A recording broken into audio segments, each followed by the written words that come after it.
భారతదేశంలో ఎన్నికలు, ఎలక్షన్ వ్యవస్థ, ఎన్నికల ప్రక్రియ, ఈవీఎం, ఎన్నికల ఫలితాలు అనే దాని చుట్టూ ఇప్పుడు దేశంలో చాలామంది మాట్లాడుతూ ఉన్నారు. నిన్న కేజ్రీవాల్, మొన్న రాహుల్ గాంధీ వరుస పెట్టి.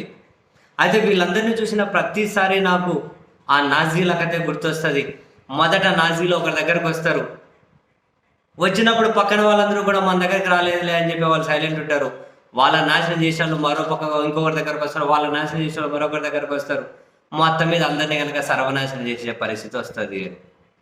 సేమ్ అటువంటి కథే ఆంధ్రప్రదేశ్లో ఎన్నికల ఫలితాలు వెలువడినప్పుడు తుది పోలింగ్ శాతాన్ని ప్రకటించిన తర్వాత పోలింగ్ ముగిసిపోయిన తర్వాత ప్రకటించిన పర్సంటేజ్కి, ఆ తర్వాత 4 రోజుల తర్వాత ప్రకటించిన పర్సంటేజ్కి 12.5% ఎక్కువ ఎందుకు వచ్చింది అని చెప్పి ఎన్నికల కమిషన్ అప్పుడు ఏ పార్టీ అని అడిగిందా?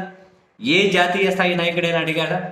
మే 13వ తేదీ ఎన్నికలు అయిపోతే మే 17వ తేదీ వరకు కూడా ఫైనల్ పోలింగ్ శాతాన్ని ఎందుకు ప్రకటించలేదు అని చెప్పి ఎవరైనా అడిగారా?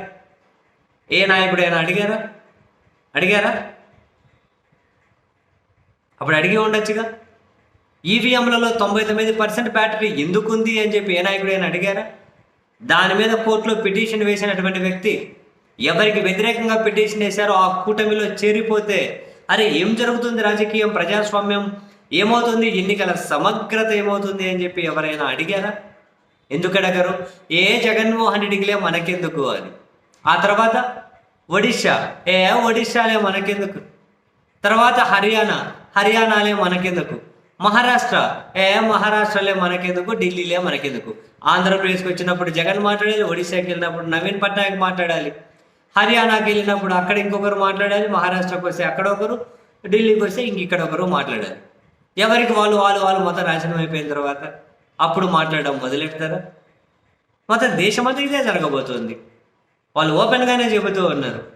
కేసీఆర్ కథ ముగించేసాం, కేజ్రీవాల్ కథ ముగించేసాం, నెక్స్ట్ మమతా బెనర్జీని ముగిస్తామని. అంటే బీజేపీని ఎవరైతే ఛాలెంజ్ చేస్తారో, ఎవరైతే వాళ్ళ నియంతృత్వాన్ని ఛాలెంజ్ చేస్తారో, ఎవరైతే వాళ్ళ ఆధిపత్యాన్ని ఛాలెంజ్ చేస్తారో ఆ పార్టీలు ఉండొద్దు ఆ దేశంలో.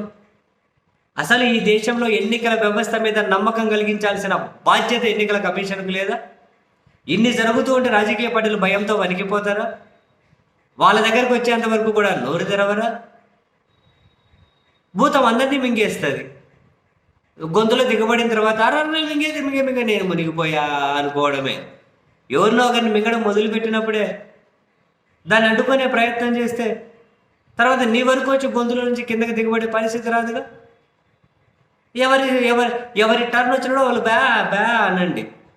ఆ తర్వాత కొన్ని సంవత్సరాలు గడిచిన తర్వాత బ్యా అనడానికి కూడా ప్రజాస్వామ్యం మిగిలి ఉండదు, ఇంకే రకమైన వ్యవస్థలు కూడా మిగిలి ఉండవు. ఇప్పటికే ఓం నమః శివాయ చాలా వరకు వ్యవస్థలన్నీ ఇంకా పొంగ పూర్తిగా కొందరు గుప్పెట్లోకి వెళ్ళిపోతే అప్పుడు మళ్ళీ బానిస బతుకు వచ్చేస్తుంది. అప్పుడు అనుభవిస్తారు ఎవరికి వాళ్ళు.